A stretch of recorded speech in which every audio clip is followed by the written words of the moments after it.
uma hispanista de coração aberto, e o português é também uma das línguas que ela conhece. O Dr. Jorge Pinto esteve ontem no King's College a fazer uma sessão com alunos de português e hoje, um pouco diferente, faz uma sessão a pensar num público diferente. O Jorge tem uma larga experiência no ensino de português como língua estrangeira e em contextos bastante diferentes. Duas ou três palavras sobre o percurso dele. Ele licenciou-se em estudos portugueses e franceses, mas no ramo educacional, ou seja, pensando já no ensino, na Universidade do Porto. Depois fez o mestrado em Cabo Verde, na Universidade de Jean Piaget, um mestrado no ensino de português como língua segunda. Doutorou-se em Santiago de Compostela em didática de língua segunda, língua estrangeira, e tem experiência no ensino superior em Cabo Verde e mais tarde em Marrocos, onde foi leitor do Instituto Camões em Rabat e também diretor do Centro Cultural. Nos últimos anos fez investigação na área da aquisição do português língua estrangeira na Universidade de Lisboa, num contexto muito especial que era a aquisição de português língua estrangeira por falantes de árabe. Portanto, ele conhece a realidade do ensino português em contextos bastante diversificados.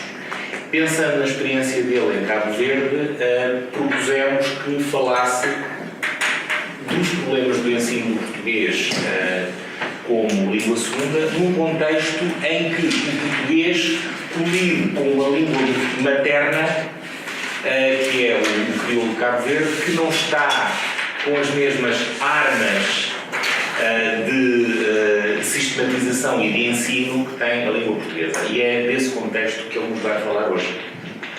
A palavra é toda sua, Carlos Coelho. Muito obrigado. Obrigado pelo convite para estar aqui hoje. Obrigado por estarem presentes.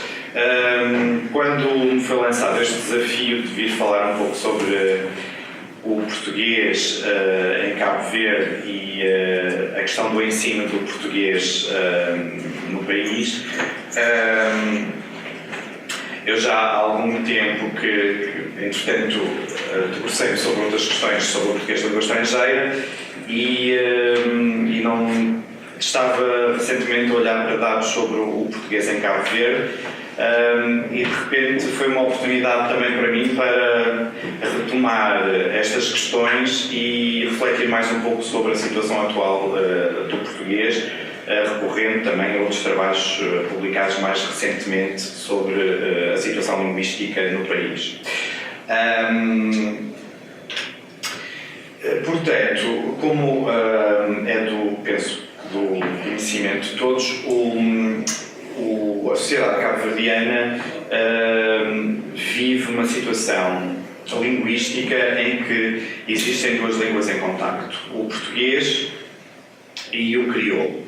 Estas línguas estão em contacto, mas obviamente que devido ao estatuto, e eu já vou falar sobre isso, que cada uma tem,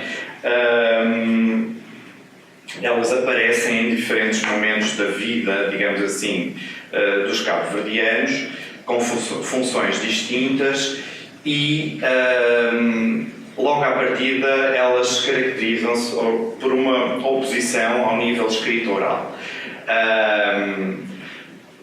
Oral informal, sobretudo. Portanto, temos o português que, sendo a língua privilegiada e uma língua sistematizada, portanto, apresenta-se de modo oral e de modo escrito. E depois temos o crioulo cabo-verdiano, que é uma língua essencialmente usada no modo oral.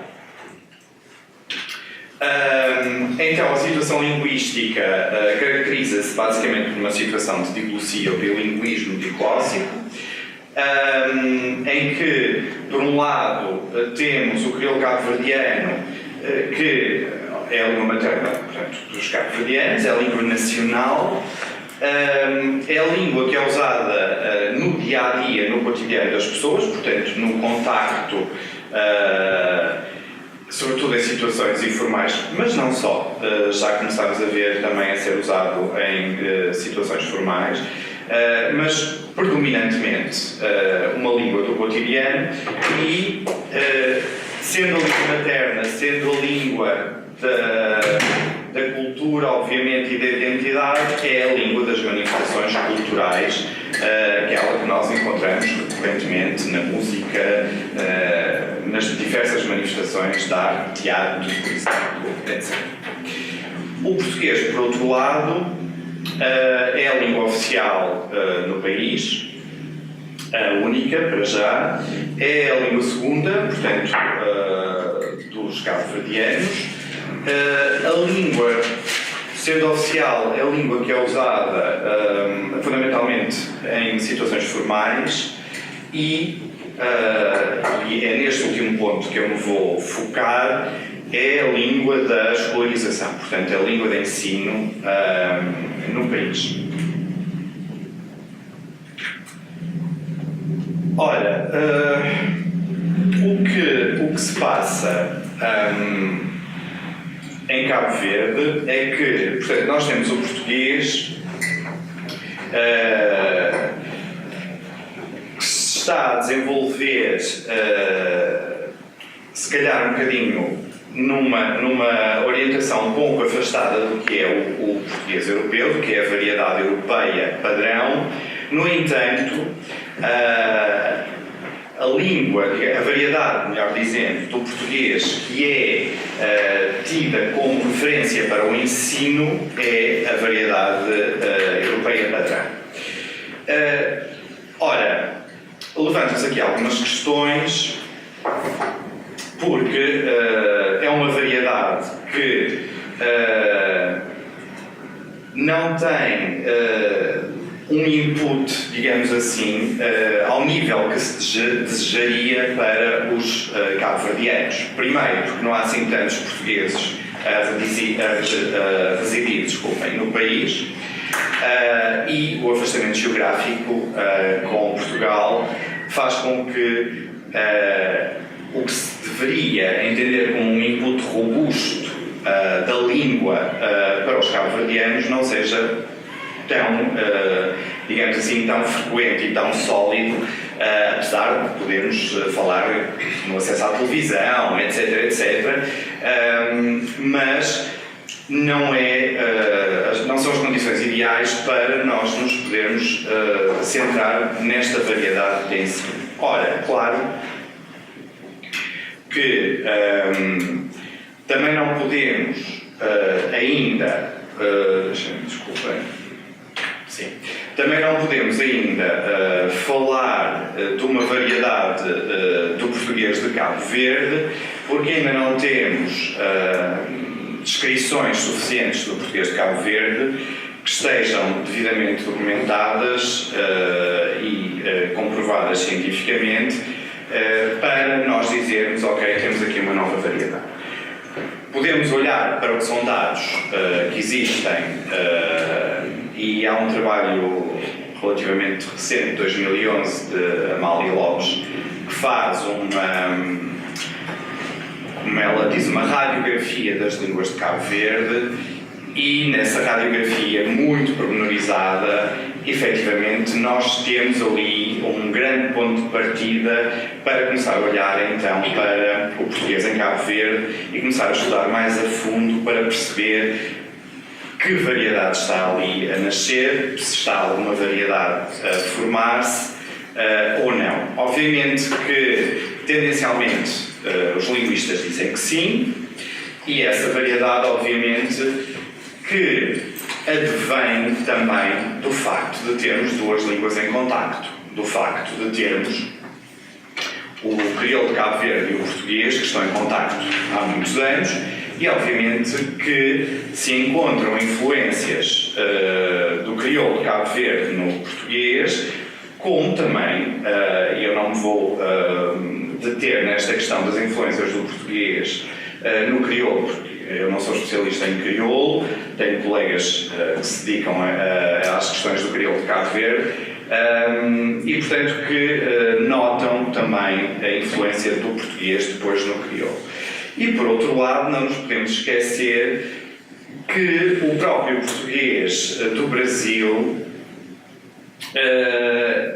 tem, digamos assim, alguma influência também no português das ilhas, uma vez que há, através da televisão e dos contactos que existem com o Brasil, há um input também com alguma frequência e, portanto, nós encontramos, ao nível do léxico, por exemplo, algumas palavras que entraram, digamos assim, no léxico do português em Cabo Verde e que não estão presentes no português europeu. Por exemplo, planejar, engajamento, são palavras que nós podemos encontrar hoje em dia no discurso de políticos, por exemplo, e que não pertencem à norma europeia do português. E, portanto, obviamente que podemos começar a olhar para o português em Cabo Verde como uma variedade de informação que recebe influências, digamos assim, da própria língua materna dos cabo-verdianos, mas também de outras variedades do português e que contribuem de alguma forma para uma nova variedade. Mas obviamente que isto eu estou a falar de uma forma, relativamente à questão da variedade, estou a falar de uma forma perfeitamente de percepção, porque, como eu já disse, não há neste momento ainda estudos suficientes que atestem essa variedade. Para lá caminharemos, mas não podemos ainda falar disso sem que efetivamente tenhamos em mãos um número suficiente de trabalhos científicos que comprovem essa variedade do português. Ora, mediante então a situação linguística na altura e eu penso que já comentei com alguns de vocês no jantar muito agradável que tivemos na segunda-feira. Eu fui para Cabo Verde em 2000 trabalhar como professor e deparei-me com algumas dificuldades enquanto professor de português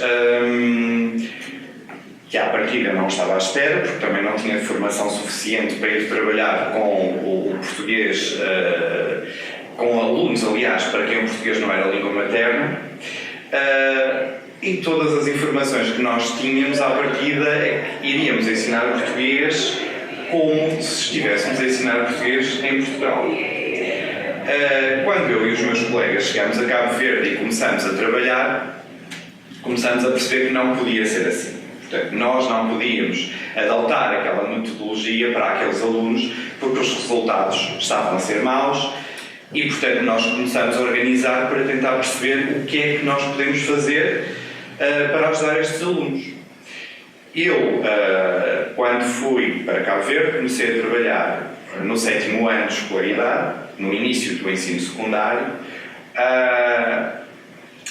e depois fui trabalhando com vários níveis do ensino secundário, e depois passei para o ensino superior e então achei que seria uma boa oportunidade para fazer um trabalho académico centrado na minha vivência enquanto professor no país e aproveitar o facto de estar ali para poder arranjar algumas soluções para ajudar os professores, para ajudar os alunos a trabalhar. E foi daí que resultou depois o meu trabalho de doutoramento.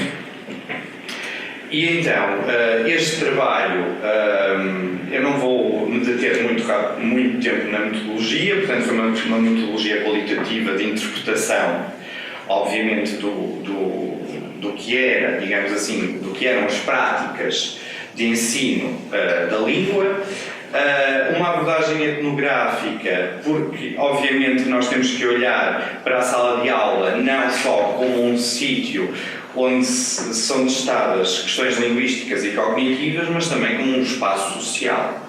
E, portanto, sendo a sala de aula um espaço social, tínhamos que olhar para outros fatores, que eram os perfis daqueles alunos que nós tínhamos à frente, e então tentar perceber que alunos eram aqueles, quais eram os seus perfis sociais, sociolinguísticos, para melhor também podermos depois ajudar esses alunos. O estudo de caso, porque obviamente que era aquilo que nos permitia, de alguma forma, interpretar mais facilmente e de forma mais adequada, então, as práticas docentes e depois propormos alternativas e verificar se essas alternativas eram viáveis ou não para a situação de ensino do português. Passamos, inicialmente, eu aproveitei, na passagem, portanto, eu trabalhei inicialmente na Ilha de São Nicolau, e depois fui trabalhar para a cidade da Praia. E então foi nesta transição para a cidade da Praia que surgiu esta possibilidade de fazer este trabalho, e comecei a trabalhar com professores da cidade da Praia. Portanto, eu já não estava no ensino secundário, então contactei algumas escolas e comecei a trabalhar com professores de 3 escolas da cidade da Praia, das quais eu já vou falar, e assisti a aulas. Essa observação de aulas durante um trimestre, portanto, durante um período, permitiu-me, de alguma forma, consolidar algumas das percepções que eu já tinha relativamente ao ensino, pela minha própria experiência, e permitiu-me, então, trabalhar com esses professores no sentido de vamos tentar fazer um pouco diferente e ver como é que isto corre, quais serão os resultados destas experiências paralelas. No final, aplicamos algumas entrevistas aos professores, questionários aos alunos, para tentar ver se efetivamente o retorno que nós tínhamos era um retorno positivo ou não. Ora, basicamente, trabalhamos com 3 escolas da Praia, Cónigo Jacinto, Palmarejo e Domingos Ramos. Em cada escola havia um professor do 7º ano com quem nós trabalhamos e uma turma também de cada um desses níveis. Este trabalho, portanto, como eu disse inicialmente, passou por um período em que eu apenas assistia às aulas desses professores. Depois tivemos ali uma paragem em que eu propus novas estratégias para o ensino da língua, trabalhei com os professores essas novas estratégias, uma vez que eles não estavam habituados às mesmas, e depois eles aplicaram essas estratégias nas suas aulas e eu fui acompanhando um pouco essa intervenção. No final, então, foram feitas as entrevistas e os questionários no sentido de perceber quais eram as percepções dos professores relativamente ao uso daquelas estratégias, se eles sentiam que os resultados, e depois pela avaliação feita aos alunos, se os resultados seriam vantajosos relativamente à metodologia adotada anteriormente ou se era igual e, portanto, não valia a pena estarmos a criar grandes inovações se elas não tinham depois uma repercussão positiva. Ora, então, da observação que foi feita, chegou-se a algumas conclusões que eu resumi nestes aspectos. Por um lado, o manual é a figura central da sala de aula, portanto, há uma grande dependência do manual. Os alunos não tinham, pelo menos nas aulas a que eu assistia, um papel muito ativo, muito dinâmico. Estavam muito dependentes daquilo que o professor lhes pedia, lhes dizia, portanto, estavam muito dependentes da figura do professor e não havia uma grande atividade. A metodologia, como eu já referi inicialmente, é uma metodologia desajustada na medida em que se segue muito, então, o que se fazia em Portugal para o ensino do português de língua materna, até porque muitos destes professores que criticavam um pouco o manual de português oficial em Cabo Verde recorriam a manuais de português de Portugal. E o que acontece é que os manuais portugueses estão preparados e são feitos para crianças para quem o português é a língua materna. E, portanto, logo aí nós continuávamos sempre com o mesmo problema, que é, tínhamos em sala de aula um ensino de português como língua materna para crianças que não tinham o português como língua materna, mas como língua segunda. Os próprios professores se queixavam que não tinham formação suficiente para poderem recorrer a estratégias diferentes daquelas que eles estavam habituados a usar em sala de aula. O que nós assistíamos, obviamente, e pelo que os professores também nos disseram e pela experiência que tínhamos, é que efetivamente a forma como o ensino estava feito e estava a ser feito não tinha reflexos positivos na aprendizagem dos alunos, portanto havia ali um problema entre o que era o ensino e depois o que era o resultado da aprendizagem.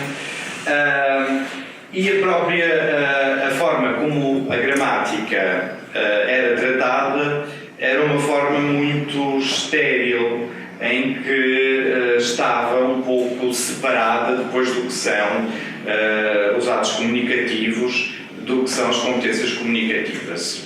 Surgia de uma forma muito individualizada, apenas o treino e a memorização de gramática e de verbos e preposições, e depois os alunos tinham alguma dificuldade na aplicação dos conteúdos. Bom, posto isto, o que é que nós propusemos? Propusemos algumas estratégias com base no ensino de línguas baseado em tarefas. No início não foi fácil porque não era muito comum e os professores não tinham conhecimento desta abordagem, e foi um trabalho bastante interessante com esses professores, que foi exatamente tentar-lhes mostrar que esta metodologia podia de alguma forma contribuir para a aprendizagem do português, uma vez que íamos fugir um bocadinho àquele sistema de ensino mais tradicional. Portanto, íamos, como eu já tinha dito inicialmente, olhar para o perfil dos alunos, para o perfil sociolinguístico, tentar perceber que alunos estavam naquela turma, tentar ir ao encontro do que eram as necessidades comunicativas desses alunos, do que eram os seus conhecimentos da língua, e aproveitar a própria experiência que os alunos tinham da sua vivência enquanto seres sociais, e aproveitar essas vivências dos alunos e trazer essas vivências para a sala de aula, para eles sentirem que o português faz parte da identidade desses alunos. E, portanto, sendo uma língua da sua identidade, ela não pode estar separada do que é a vida social dessas pessoas. Portanto, tentamos integrar, através desta metodologia, tentamos integrar de alguma forma o exterior da escola com o que era feito dentro da sala de português. E depois mostrar-lhes que, ao contrário do que era muito feito, o ensino de língua muito tradicional, muito centrado em textos literários, na gramática mais tradicional, que eles podiam usar a língua de outra forma, numa perspectiva comunicativa. Por isso, então, para tentarmos fugir então às questões mais tradicionais de ensino, propusemos o ensino de línguas baseado em tarefas, e associado ao ensino de línguas baseado em tarefas, recorremos para o ensino da gramática a uma outra abordagem, que é o foco na forma, em que a gramática que os alunos estudariam em sala de aula apenas seria utilizada, portanto, se fosse necessária para as diferentes tarefas que os alunos estavam a desempenhar. Ou seja, apenas iriam estudar os conteúdos linguísticos que fossem estritamente necessários para cumprir as tarefas que iam desenvolver na sala de aula. E em vez de termos, por exemplo, e depois à frente mostro-vos um exemplo. Temos um texto literário em que é pedido aos alunos, eles leem o texto, respondem a perguntas de interpretação e depois têm uns exercícios de gramática que é vá ao texto, sublinhe o verbo no presente, sublinhe uma preposição, sublinhe não sei o quê, que depois eles até podem saber identificar, mas depois não vão saber usar.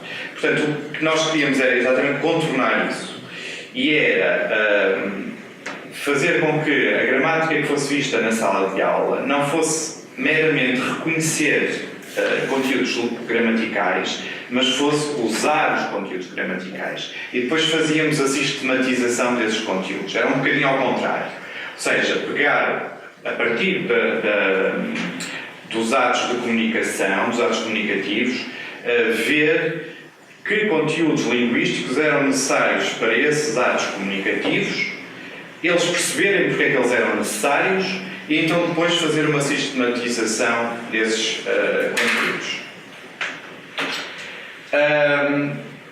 Porque exatamente é um pouco, estes três tópicos resumem um pouco o que eu estive a dizer. Portanto, o foco na forma exatamente permite que num determinado momento da comunicação se faça uma pausa e que se desperte a atenção dos alunos para determinado conteúdo linguístico necessário, que rapidamente se faça uma sistematização desse conteúdo e que depois os alunos voltem a reempregá-lo na continuação das tarefas que estão a desenvolver. Porque muitas vezes o que é feito é que, portanto, há o tal texto literário, há a tal interpretação, são os exercícios de gramática e pouco mais se faz depois a partir dali. E os alunos não têm a oportunidade de pegar naqueles conteúdos gramaticais que trabalharam e reempregá-los, digamos assim, depois na comunicação, em situações concretas de comunicação.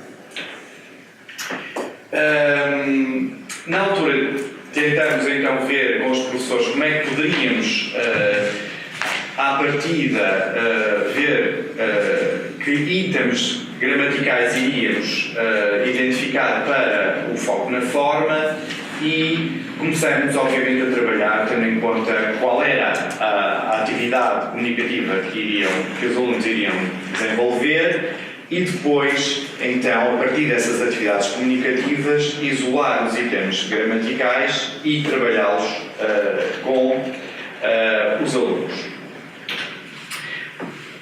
Isto é um exemplo do que eu estava a dizer. Portanto, este é um exercício do manual oficial em Cabo Verde, de português para o 7º e 8º ano. Ele sofreu uma atualização recentemente, mas os exercícios, a tipologia mantém-se. Se vocês repararem, isto é um pouco o que eu estava a dizer. Vocês têm um pequeno parágrafo e depois o que é pedido aos alunos para fazer é um mero exercício de reconhecimento. Sublinha as preposições e as locuções prepositivas, decompõe os seus elementos. E depois mais abaixo é a mesma coisa. Tem um texto de Aquilino Ribeiro, que ainda por cima é um texto com referências culturais que não são as mesmas referências dos alunos de Cabo Verde. Isso é outra questão. Que eu não vou abordar aqui, mas é uma questão importante, que é este manual, que é feito em Cabo Verde por autoras cabo-verdianas, vem buscar muito da literatura portuguesa que tem referências que são portuguesas, exatamente, são locais. Isto ainda por cima é Aquilino Ribeiro, meu Deus. E portanto são referências que aqueles alunos não têm. E portanto não é só o problema da língua enquanto objeto de comunicação e a gramática, é a questão das referências culturais, que depois também não há paralelos. Portanto, os alunos não encontram essas referências na sua cultura. Isso tudo dificulta a aprendizagem da língua. E então, mais uma vez, temos sublinha as preposições, indica que este movimento do que compõe a que está contraída. Acabou. Portanto, não há aqui nenhum trabalho em que se peça aos alunos para reempregarem, para verem o funcionamento portanto, das preposições em atos comunicativos, para eles saberem quando e como devem usar essas preposições. É um mero exercício de portanto, reconhecimento e não há qualquer aplicação que seja efetivamente funcional. Ora, o que é que nós propusemos um bocadinho para implicar a interação entre os alunos, portanto, que eles comunicassem uns com os outros, para substituir aquele exercício. Então, tentamos transformar um pouco a atividade numa atividade mais lúdica, que fosse mais atrativa e motivadora para os alunos e que, de alguma forma, eles usassem as preposições e as locuções prepositivas numa conversa com o colega e que ao mesmo tempo fossem capazes de perceber quando é que tinham que utilizar determinadas preposições ou locuções prepositivas e quais é que deveriam utilizar em determinadas situações. Portanto, esta atividade substitui a anterior. Os alunos têm na mesma que saber quais são as preposições, portanto, eles têm que ter acesso, digamos assim, ao conhecimento das preposições, mas depois vão empregá-las, vão usá-las, não ficam simplesmente a identificar num texto que depois não tem qualquer consequência no emprego. E aqui era outra atividade lúdica, embora esta imagem não seja propriamente uma imagem cabo-verdiana, é uma imagem inglesa, completamente, como dizia ontem o... Pre-Downton Abbey. Exatamente, é uma imagem do Downton Abbey. Mas o objeto aqui, a intenção aqui é que também de uma forma lúdica os alunos pudessem desenhar de acordo com as preposições e as locuções prepositivas, eles depois com a imagem completassem a imagem com o que era descrito nas instruções. Portanto, tinham que fazer um bolo, tinham que pôr um cão debaixo da mesa, pronto. Aqui era um exercício secundário, apenas também de lúdico e que, pronto, de alguma forma também suscitava o conhecimento e o emprego das preposições.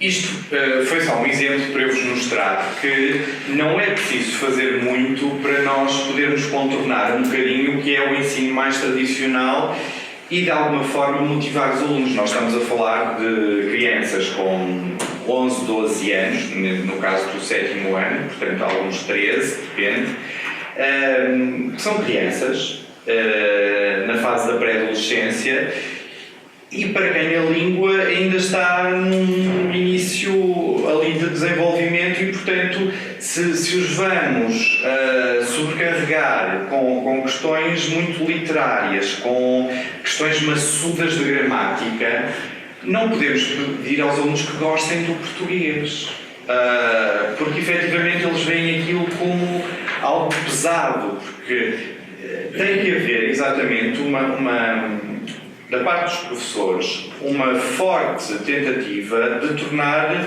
a aula, por um lado, mais dinâmica e mais interventiva para os alunos e, por outro lado, tem que mostrar aos alunos que aquela língua é uma língua que é deles e que eles podem usar para lá da porta da sala de aula em diferentes contextos de comunicação, porque é isso a função que o professor de português tem, para além de outras, é de lhes mostrar que a língua que eles estão a aprender é uma língua que eles vão utilizar fora da escola e que podem utilizá-la bem.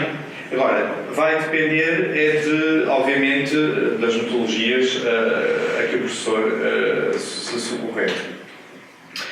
Bom, então, no fim daquele período em que foram aplicadas estas novas estratégias do ensino de línguas baseado em tarefas e do foco na forma, no fim do período eu entrevistei os professores, portanto as tais entrevistas semi-estruturadas, para perceber qual era a opinião deles relativamente à intervenção. O que é que eles achavam, se valia a pena, se não valia a pena. Os professores gostaram, os três, portanto, isto é uma súmula de alguns pontos da entrevista. Eles mostraram-se bastante otimistas com a metodologia, gostaram bastante, até porque ficaram com materiais para um período inteiro de aulas diferente daqueles que eles tinham e que estavam habituados, e portanto, pelo menos durante aquele tempo eles podiam fazer alguma coisa diferente e depois tentar fazer para os restantes períodos algo diferente. No entanto, também declararam algumas dificuldades. Por um lado, e eu compreendo-as perfeitamente, eles dizem, que era o que eu há pouco também explicava, que as pessoas não têm prática para estas novas metodologias, portanto não as conhecem, muitas vezes não foram expostos a essas metodologias, não têm um conhecimento das teorias que estão subjacentes a essas metodologias e, portanto, para eles era algo muito novo. Portanto, eles necessitavam de mais formação nestas metodologias que surgiram mais recentemente e, portanto, que os pudessem então formar e os capacitar para a sua aplicação. As potencialidades que eles manifestaram nas entrevistas para esta nova forma de ensino foi exatamente a reação positiva dos alunos e sentiram que os alunos estavam mais motivados para a aprendizagem. O resultado da avaliação que eles fizeram dos alunos também foi um resultado, comparativamente ao primeiro período, foi um resultado também mais positivo. Portanto, o impacto na avaliação dos alunos acabou por ser mais positivo. E também para os próprios professores, eles entenderam que era mais estimulante para eles, porque efetivamente as tarefas estavam organizadas de forma a que os alunos trabalhassem uns com os outros, em grupo, e o professor simplesmente, de alguma forma, orientava o trabalho dos alunos e não era a pessoa que estava constantemente ali a debitar a matéria o tempo todo. Agora, há algumas limitações, e efetivamente são limitações. Uma delas é o elevado número de alunos que existe por turma, porque este tipo de metodologia de alguma forma exige que as turmas não sejam tão grandes, ou seja, turmas de 37 alunos ou 35 são turmas bastante grandes. Eu cheguei a ter turmas com 45 alunos. De facto, não há espaço na sala sequer para nós podermos organizar grupos, é muito complicado e é uma limitação, efetivamente. E a outra limitação que eles avançaram era efetivamente a adesão da generalidade dos professores a uma mudança no ensino para a qual eles não estavam muito preparados. Estas foram as limitações que os professores indicaram. Obviamente que relativamente ao número de alunos por turma tem que ver com as condições das escolas e, portanto, não se pode fazer muito. Relativamente à adesão dos professores, acho que passa muito pela formação ao longo da vida, que deve ser um investimento, ou seja, que o Ministério deve investir nessa formação. Eu, enquanto estive lá a trabalhar no ensino superior, fiz alguma formação nesse sentido, mas era necessário mais. E, portanto, essa formação de professores poderia, de alguma forma, ajudar a ultrapassar estas limitações. No caso dos inquéritos aos alunos, o inquérito que foi feito aos alunos, os alunos disseram que, na sua maioria, consideraram que as atividades que eles tinham feito durante aquele período eram mais interessantes, eles tinham gostado mais, que gostaram, sobretudo, de poderem participar mais na aula, que não acontecia tanto anteriormente, e que o tipo de tarefas que eles realizaram na aula também eram tarefas mais estimulantes do que aquelas que normalmente faziam. E isto tem uma razão muito simples, não é que estas tarefas que eu propus fossem a grande novidade, porque elas já existiam, não é? Não existiam, era aquele contexto. Só que, como eu disse inicialmente, os alunos estavam habituados apenas, ou em grande parte, a fazer exercícios do manual. E por isso a aula centrava-se muito no que o manual propunha e naquilo que os professores selecionavam no manual para os alunos fazerem. Estas atividades afastam-se do manual.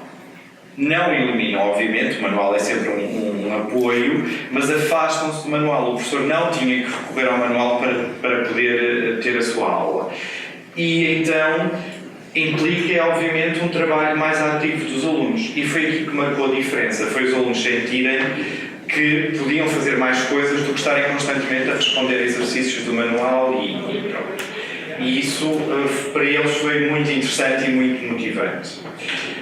Por outro lado, a forma como eles, obviamente que ali eu digo abordagem foco na forma, foi eu que escrevi, mas eu não lhes perguntei isso diretamente, porque eles não percebem muito da abordagem, mas perguntava-lhes o que é que eles tinham achado da forma como o professor lhes tinha ensinado gramática, e eles responderam que gostavam mais pela mesma razão, ou seja, porque eles não estavam a fazer simplesmente exercícios do manual de gramática, de verbos e preposições e etc. A gramática um bocadinho entrava como uma forma lúdica ou então como uma forma de eles poderem melhorar as coisas que estavam a fazer naquele momento.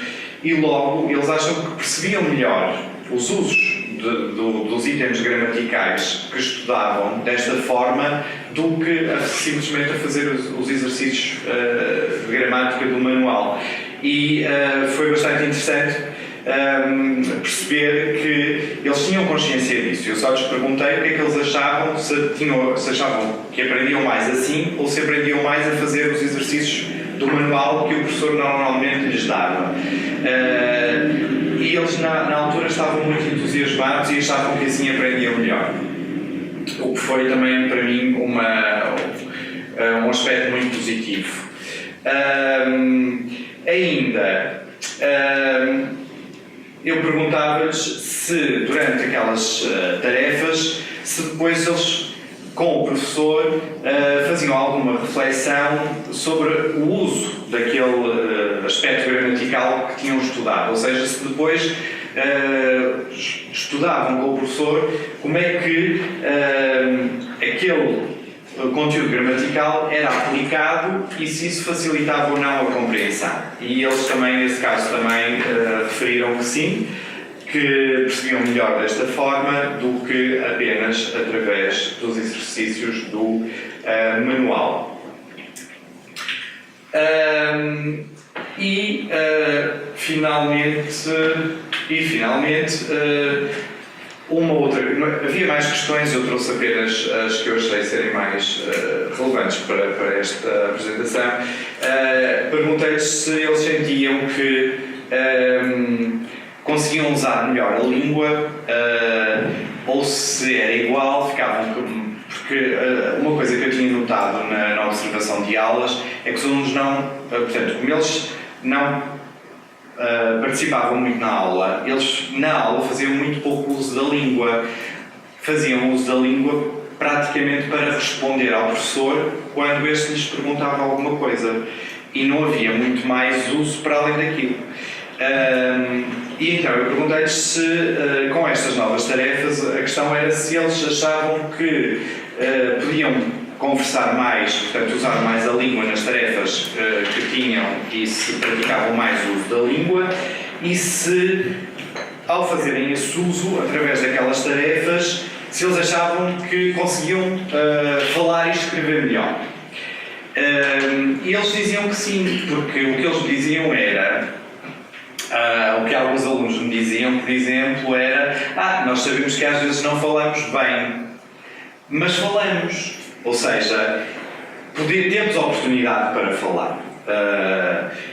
Isso é essencial. Eles não têm que falar bem sempre. Portanto, eles têm que falar para poderem ser, de alguma forma, corrigidos, para poderem melhorar. Se não há oportunidade para essa intervenção, obviamente que também terão mais dificuldades depois nos usos da língua. Bom, e então as nossas conclusões do estudo a que chegamos foram as seguintes. Há claramente um reconhecimento da parte dos professores de que as metodologias têm que ser mudadas, ou a metodologia, neste caso, tem que ser alterada. Da parte dos alunos também nós conseguimos perceber que a reação foi favorável e foi positiva às nossas propostas de atividades para as aulas de português e, portanto, tanto professores como alunos, no retorno que nos deram daquelas atividades, foi de que efetivamente eram mais úteis, eram mais eficazes no sentido da aprendizagem da língua e que eram mais estimulantes. Esta forma integrada, então, de ensino da gramática, das questões gramaticais, mostrou que os alunos conseguem compreender melhor os tópicos gramaticais, que os conseguem depois reempregar em situações de comunicação, uma vez que não estudam a gramática de forma desarticulada das situações de comunicação. Portanto, a gramática passa a fazer parte das situações reais de comunicação. E, por outro lado, obviamente que o ensino por tarefas acaba por privilegiar o uso natural da língua, ou seja, a língua deve ser aprendida fazendo recurso às situações reais em que ela é usada. E trazer isso para a sala de aula, de alguma forma, ajuda os alunos na aprendizagem da mesma. Para concluir, então, chegamos ao seguinte. A nossa proposta, então, era que, efetivamente, houvesse uma passagem de metodologia, de uma metodologia que ainda se centra muito no ensino do português como língua materna e pouco no ensino do português como língua segunda. Portanto, há aqui uma necessidade que vem sendo feita nos últimos anos, verdade seja dita, que há algum investimento no Estado de Cabo Verde nesse sentido, mas não é suficiente. Tem que haver mais trabalho nesse domínio para poder haver uma mudança considerável. Portanto, uma necessidade de novas abordagens para o ensino da língua, tornar a sala de aula num ambiente mais dinâmico e colaborativo de aprendizagem, tentar integrar a gramática nas situações de comunicação e, obviamente, procurar que os materiais didáticos que sejam produzidos em Cabo Verde ou fora de Cabo Verde, mas para aquele contexto de ensino, sejam materiais que vão ao encontro daqueles alunos relativamente à língua, que é o português, que é uma língua segunda, às suas referências culturais, que são fundamentais e, portanto, que de alguma forma a aula de português também seja um local de construção de uma identidade, que é a identidade de um indivíduo, de um aluno, que tem uma língua materna, que é o crioulo, e que tem uma língua segunda, que é o português, e essa língua faz parte da sua construção, da sua identidade. E, portanto, tem que ser trabalhada a si mesma, tem que ser trabalhada de forma a que o aluno se aproprie da língua e a sinta como sua, como fazendo parte da sua cultura e da sociedade cabo-verdiana. E assim termino. Muito obrigado.